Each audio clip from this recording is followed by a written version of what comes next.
तो चलो फिर तांडव शुरू करते हैं। एपिसोड के स्टार्ट में दिखाया जाता है कि हमारा गॉब्लिन बर्जक लिन दोनों एक दूसरे के आमने सामने होते हैं, क्योंकि गॉब्लिन बर्जक ने हमारे लिन को चैलेंज किया होता है लीडरशिप के लिए। और ये जो साइड किड्स रहते हैं वो सारे लोग गॉब्लिन बर्जक को काफ़ी ज़्यादा चेयर अप करते हुए बोलते हैं कि गॉब्लिन बर्जक उसे यहाँ पर जान से मार दो और दिखा दो कि अब से इस ट्राइब का असली लीडर कौन है। तो तुम्हें उसे यहाँ जान से मारना ही होगा और उसके बाद हम उसके जितने भी विमेंस हैं उसे इससे चुरा लेंगे। और फिर हमारा लिन एक मुस्कुराहट से बोलता है कि मेरे ख्याल से तुम्हारे पास काफ़ी ज़्यादा फॉलोवर्स आ चुके हैं। और फिर यहाँ पर अपने हाथों में काफ़ी ज़्यादा फायर को लाते हुए कहने लगता है, लेकिन फिर भी इससे पहले कि हम लोग यहाँ पर फाइट को स्टार्ट करें, मैं कुछ चीज़ों को दोबारा से कंफर्म करना चाहता हूँ। और अपने हाथों पर आग लाकर उसे दिखाते हुए कहने लगता है कि हीरो क्लास गॉब्लिन बर्जक और बाकी यहाँ पर मौजूद जितने भी गॉब्लिन्स हैं उन सारे लोगों को मैं एक लास्ट ऑफर दे रहा हूँ। अगर तुम लोग यहाँ पर मुझे आगे भी फॉलो करना चाहते हो तो बिना देरी के मेरे पीछे आ जाओ, वरना मैं जो कुछ भी मेरे अगेंस्ट जाएगा उन सबको जान से मार दूंगा। और ये ह्यूमन लीडर अपने मन में कहने लगता है कि ये जो बंदा है इसके पावर को पहले मैंने नहीं देखा था, लेकिन ये काफ़ी ज़्यादा पावरफुल लग रहा है। और अपने मन में कहता है कि हम लोग काफ़ी ज़्यादा लकी है क्योंकि हम लोगों को उस वक्त में कैप्चर किया गया है जब इनके बीच में इंटरनल इश्यूज चल रहे हैं, और ये हमारे लिए एक राइट मूवमेंट हो सकता है इस जगह से स्केप करने के लिए। और इन दोनों के स्ट्रेंथ के बीच की बात मैं करूं तो ये लोग काफ़ी ज़्यादा पावरफुल है, भले ही ये लोग एक दूसरे के ऊपर में मैजिक ही क्यों ना यूज करे, ये सारी चीज़ें फालतू है। और जैसे ही ये ओल्ड लीडर इस जगह पर मारा जाएगा मैं कोई ना कोई ऐसा रास्ता ढूंढ लूंगा जिसके बाद मैं इस जगह से स्केप कर सकता हूं, बोलकर स्माइल करने लगता है। और फिर यहाँ पर हमारा लिन कहने लगता है कि मेरे ख्याल से मैं एक काफ़ी बेटर लीडर हूँ, क्योंकि काफ़ी ज़्यादा मात्रा में लोग मुझे फॉलो करने के लिए मेरे पीछे आ चुके हैं और वो लोग मेरे लिए कुछ भी करने के लिए तैयार हैं। और गॉब्लिन बर्जक अपने स्वार्ड को आगे करते हुए कहने लगता है एक सीरियस लुक के साथ कि नहीं, मैं इन बाकी लोगों के मुकाबले में बहुत ही ज़्यादा डिफरेंट हूँ, क्योंकि मैं यहाँ पर स्ट्रेंथ को चूज करता हूँ, क्योंकि जो सबसे ज़्यादा पावरफुल होगा उसे ही यहाँ पर लीड करने का या फिर बॉस बनने का हक है। और गॉब्लिन बर्जक के बॉडी से काफ़ी ज़्यादा पर्पल ऑरा बाहर निकल रहा होता है और उसके इतना ज़्यादा पावर अप देखकर ये जो ह्यूमन लीडर है वो कहने लगता है अपने मन में कि ये जो बंदा है वो फॉरेस्ट के टाइम में जितना ज़्यादा मुझे स्ट्रॉन्गर लग रहा था, अभी उसको देखने के बाद मेरा माइंडसेट पूरी तरीके से चेंज हो गया है। मैंने जितना सोचा था ये बंदा उससे भी ज़्यादा पावरफुल है। और गॉब्लिन बर्जक क्या ही कमाल का इन सारी चीज़ों में लग रहा होता है। और बिना देरी किए हुए वो सीधा हमारे लिन के ऊपर में अटैक करने के लिए आगे बढ़ गया होता है और उसने हमारे लिन के ऊपर में अपने स्वार्ड से अटैक कर दिया है। लेकिन हमारा जो लिन है वो यहाँ पर उसके इस अटैक को डॉज करके पीछे की तरफ में चला गया होता है। और ये सीन भी कमाल का नजर आता है। और इस चीज को देखते हुए ह्यूमन लीडर अपने मन में बोलने लगता है कि दूसरे साइड का बंदा हीरो क्लास के गॉब्लिन के जो अटैक है वो इतना ज्यादा स्पीड था उसे भी यहाँ पर डॉज कर रहा है। आखिर इस बंदे के अंदर में कितना स्पीड है,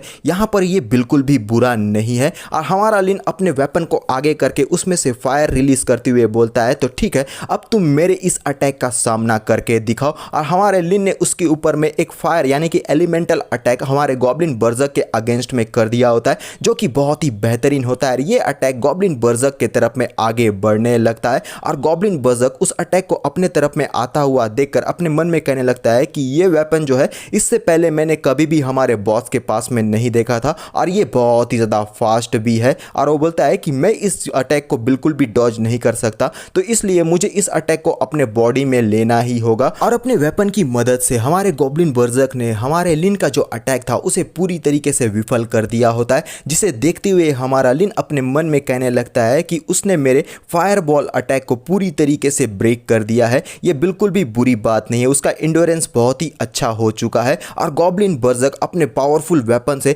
हमारे लिन के ऊपर में बहुत ही जोर से चिल्लाकर अटैक करने के लिए आगे बढ़ता है और ये अटैक बहुत ही पावर अप वाला होने वाला है। लेकिन हमारा जो लिन है वो भी कोई वीक खिलाड़ी बिल्कुल भी नहीं है और वो एक स्माइल के साथ में बोलता है और फिर एक होता है बहुत ही बड़ा वाला धमाका जिसका इम्पैक्ट ही बहुत ही ज़बरदस्त होता है, जिस इम्पैक्ट को देखने के बाद ये जितने भी ह्यूमन लीडर लोडर ये सारे के सारे यहाँ पर अचंभित हो जाते हैं, क्योंकि ये धमाका था ही इतना ज़बरदस्त वाला। और ये जो हमारी लिया और गॉब्लिन मून है और हमारे लिन के जितने भी साथी है वो इस धमाके को देखने के बाद वो लोग भी आश्चर्यचकित हो जाते हैं कि कहीं हमारा लिन इस जगह पर मारा तो नहीं गया है। लेकिन फिर हम देख पाते हैं कि हमारे लिन ने अपने हाथों से ही उसके इस अटैक को रोक दिया होता है, क्योंकि हमारे लिन ने एक स्किल भी बाय किया होता है जहां पर वो किसी भी प्रकार के अटैक को अपने नंगे हाथों से पकड़ सकता है। और गॉब्लिन बर्जक ये सारी चीज़ों को देखने के बाद बोलता है कि ये तो इम्पॉसिबल है, आखिर ये कैसे हो सकता है। अर्लिन बोलता है कि तुम्हारा स्ट्राइक तो बहुत ही ज़बरदस्त था गॉब्लिन बर्जक, लेकिन तुमने इसके लिए मुझे काफ़ी ज़्यादा सरप्राइज भी कर दिया था। पर अनफॉर्चुनेटली मैं तुम्हारा अपोनेंट हूँ, इस वजह से तुम मेरा सामना इतने आसानी से तो नहीं कर सकते, बोलकर अपने क्रॉसबो को बाहर की तरफ में निकालकर गॉब्लिन बर्जक की तरफ में एम कर देता है। यानी कि अब गॉब्लिन बर्जक के ऊपर में भारी भरकम अटैक होने वाला है। और इसी के साथ हम समझ पाते हैं कि हमारे लिन ने यहाँ पर ब्लेड स्टीलर भी यूज़ किया था, जिसके थ्रू वो अपने नंगे हाथों से किसी के भी अटैक को रोक सकता है। और फिर हमारा लिन बिना देरी किए हुए गॉब्लिन बर्जक के ऊपर में अपने इस फायर एलिमेंट वाले अटैक को कर देता है, जिसकी आंखों में यानी कि गॉब्लिन बर्जक की आंखों में वो अटैक हम लोगों को एक रोज के समान नजर आता है, जो कि काफ़ी ज़्यादा खूबसूरत भी है। और गॉब्लिन बर्जक इस अटैक को देखकर काफ़ी ज़्यादा यहाँ अचंभित भी हो जाता है। और फिर हमारा ये जो अटैक है गॉब्लिन बर्जक को जैसे ही लगता है वो बहुत ही ज़ोर से चीखने लगता है, क्योंकि हर जगह ब्लड ही ब्लड होता है। और इसी के साथ हम समझ सकते हैं कि गॉब्लिन बर्जक शायद इस जगह पर हार चुका है। और लिन गॉब्लिन बर्जक से पूछता है तो क्या अब भी तुम फाइट को कंटिन्यू करना चाहते हो, लेकिन गॉब्लिन बर्जक बोलता है कि नहीं, मैं यहाँ पर हार मानता हूँ। और वो पूरी तरीके से अंधा भी हो गया है और वो बोलता है कि मैं अपने डेथ पेनल्टी को पूरी तरीके से एक्सेप्ट करता हूँ। और लिन हमारे गॉब्लिन बर्जक को देखने लगता है और गॉब्लिन मुस्कुराते हुए अपने मन में कहने लगता है कि मुझे नहीं पता कि गॉब्लिन बर्जक ने ये सारी चीज़ें कहाँ पर से सीख ली, यानी कि अपनी जो सज़ा है उसे एक्सेप्ट करना। और फिर यहाँ पर बाकी के लोगों को देखने लगता है जिन्होंने हमारे लिन को बिट्रे किया हुआ है। वो सारे लोग अपने घुटनों पर आकर हमारे लिन से माफ़ी मांगते हुए कहने लगते हैं कि बॉस आप हमें जान से मत मारिए, आगे हम लोग यहाँ पर ऐसी गलती दोबारा बिल्कुल भी नहीं करेंगे और हम मरना बिल्कुल भी नहीं चाहते, हम हमेशा आपके लिए वफादार रहेंगे और ऐसी गलती दोबारा नहीं होने वाली। और ये जितने भी ट्रेडर गॉब्लिन्स थे वो सारे के सारे यहाँ पर कांपने लगते हैं हमारे लिन के पावर को देख के। और लिन उन्हें देखते हुए बोलता है कि तुम लोग पूरी तरीके से कचरा हो। और हमारे ये जितने भी ट्रेडर गॉब्लिन्स है उससे काफ़ी ज़्यादा विनती करने लगते हैं कि बॉस प्लीज़ माफ़ कर दीजिए, एक बार हमारी ज़िंदगी को बख्श दीजिए। और हम गॉब्लिन बर्जक को देख पाते हैं जिसके ऊपर में कोई हीलिंग मैजिक यूज़ कर रहा है, जिसके बाद उसके जितने भी इंजरीज है वो सारे भरने लगते हैं। अर्लिन उससे बोलता है कि गॉब्लिन बर्जक तुम अब यहाँ पर खड़े हो सकते हो। और ये होती है हमारी इफ्रिया जिसने हमारे गॉब्लिन बर्जक को यहाँ पर हील किया है। अर्लिन बोलने लगता है कि तुम में बहुत ही ज़्यादा करेज है गॉब्लिन बर्जक, और जब तक तुम यहाँ पर मेरे साथ में लॉयल रहोगे तब तक मैं तुम्हें जान से बिल्कुल भी नहीं मारूंगा। और हमारा गॉब्लिन बर्जक बोलता है कि बॉस क्या सच बोल रहे हैं आप। और इसी के साथ उसका ये जो हीलिंग है वो कंप्लीट होने लगता है। लेकिन लिन जो है वो बाकी के ट्रेटर गॉब्लिन्स की तरफ में देखते हुए बोलने लगता है कि गॉब्लिन बर्जक मैं भले ही तुम्हें यहाँ पर फॉरगिव कर रहा हूँ क्योंकि तुम यहाँ पर एक बहुत ही अच्छे गॉब्लिन हो, लेकिन ये जो तुम्हारे साथी है ना वो बिल्कुल भी अच्छे नहीं है, तो तुम्हें यहाँ पर अपनी लॉयल्टी मुझे दिखाने के लिए इन सबको जान से मारना होगा। और ये सारे लोग काफ़ी ज़्यादा यहाँ पर अपनी ज़िंदगी को बख्श देने के लिए गुहार लगा रहे होते हैं हमारे लिन से। और हमारा जो गॉब्लिन बर्जक रहता है वो बिना देरी किए हुए एक स्कैरी लुक के साथ सीधा उन ट्रेटर के पास में आता हुआ हमें नज़र आता है। और वो बोलता है कि बॉस आप बिल्कुल भी चिंता मत कीजिए, इन सारे ट्रेटर गॉब्लिन्स को आप मेरे ऊपर में छोड़ दीजिए, क्योंकि हमारा जो लिन है वो अच्छी तरीके से जानता है कि सही बंदा कौन है और यहाँ पर कौन ट्रेटर है। और गॉब्लिन बर्जक के ऐसे रूप को देखकर इनके तो और भी ज़्यादा यहाँ पर हाथ पैर कांपना शुरू कर जाते हैं। और गॉब्लिन की परछाई इनके बॉडी के ऊपर में पड़ती हुई हमें दिखती है, जहाँ पर ये लोग हमारे गॉब्लिन को बर्जक को बोलते हैं कि प्लीज़ हम लोगों को जान से मत मारो। और इनकी आंखों में डर साफ साफ झलक रहा होता है। और इसी के साथ हमारा ये जो यहाँ गॉब्लिन बर्जक है उसने इन सारे ट्रेटर गॉब्लिन्स को जान से मार दिया होता है और हमको हर जगह खून ही खून नज़र आता है। और फिर इस जगह पे हम देखते हैं कि जितने भी बचे हुए गॉब्लिन्स हैं वो एक साइड में आ गए हैं, गॉब्लिन बर्जक पीछे में है, और जितने भी ट्रेटर गॉब्लिन्स थे उन सारों को हमारे गॉब्लिन बर्जक ने जान से मार दिया है। अर्लिन बोलने लगता है कि मेरे बच्चों अब तुम लोग इन रिबेलियस गॉब्लिन को यहाँ पर खा सकते हो और उसके बाद और भी ज़्यादा स्ट्रॉन्गर बन जाओगे। और ये सारे लोग बहुत ही खुश होकर बोलते हैं कि हमारा बॉस महान है, हुर्रे हुर्रे। और इस तरीके से काफ़ी ज़्यादा हमारे लिन का जय जयकार शुरू कर दिया गया होता है। और ये जो ह्यूमन लीडर है वो ये सारी चीज़ों को देखते हुए बोलता है कि लोडर मुझे जल्दी से तुम यहाँ पर बताओ कि आखिर तुमने किसे प्रोवोक किया था जिस वजह से तुम्हारी ऐसी हालत हो गई है,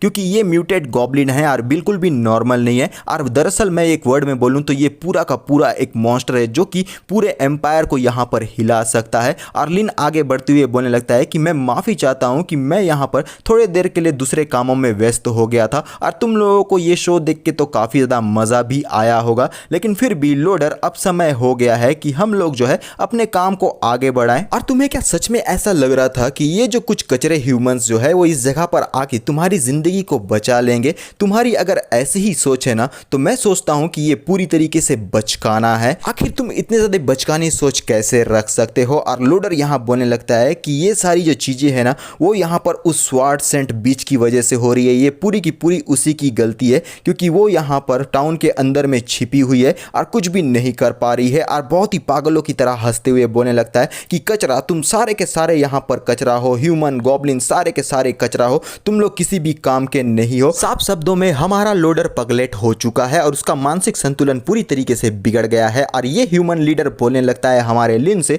कि मैंने तुम लोगों को काफी ज्यादा अंडर एस्टिमेट किया था, लेकिन तुम्हें अभी घमंड में आने की बिल्कुल भी जरूरत नहीं है क्योंकि स्वार्ड सेंट जब एक बार पर्पल गोल्ड ड्रैगन मदर का यहाँ सामना करके उसे निपटा देगी, उसके बाद वो अपने रॉयल नाइट को लेकर सीधा तुम लोगों यानी कि तुम मॉन्स्टर के ऊपर में अटैक करने के लिए आएगी और उसके बाद वो तुम्हें जान से मार देगी। अर्लिन यहाँ पर बैठकर मुस्कुराते हुए कहने लगता है हंसकर, क्या तुम्हें सच में ऐसा लगता है कि ड्रैगन्स जो है वो ब्राइट टाउन के ऊपर में अपने मन से ही अटैक कर रहे हैं? लेकिन जो कुछ भी तुमने मुझे अभी अभी यहाँ पर बताया है ना, उन सारी बातों को सुनकर मैं काफी ज्यादा रिलीफ फील कर रहा हूँ क्योंकि हर एक चीज जो है वो ड्रैगन मदर के लिए काफी अच्छी तरीके से जा रही है। और ह्यूमन लीडर अब मुस्कुराते हुए बोलने लगता है कि मेरे ख्याल से अब मैं अच्छी तरीके से समझ चुका हूँ कि ये जो सारी चीजें ब्राइट टाउन में हो रही है उन सारी वारदातों के पीछे में तुम्हारा हाथ है, तुम ये सारी चीजों को षड्यंत्र कर रहे हो। और फिर बोलता है कि तुम यहाँ पर मुझे जान से मार दो इस तरीके से इंसल्ट करने के बजाय, क्योंकि ऑलरेडी तुम्हें मैंने इंफॉर्मेशन दे दिया है जो तुम चाहते थे।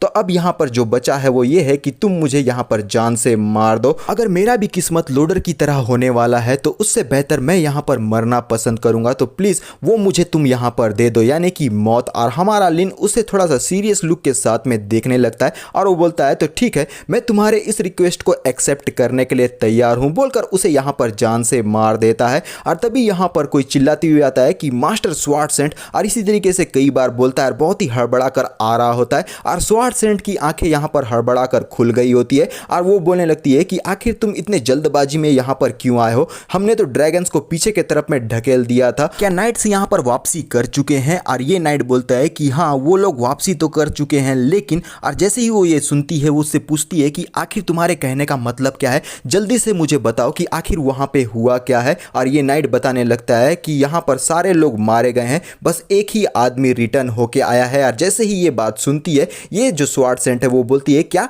आखिर तुम ये क्या कह रहे हो? ऐसा बिल्कुल भी नहीं हो सकता, ये तो पूरी तरीके से नामुमकिन है। यार क्या ही कमाल की नजर आ रही होती है इस गेटअप में। और इसी के साथ हमारा ये जो पार्ट है वो यहीं पर खत्म हो जाता है। तो मिलते हैं नेक्स्ट पार्ट में, और अभी के लिए बाय बाय।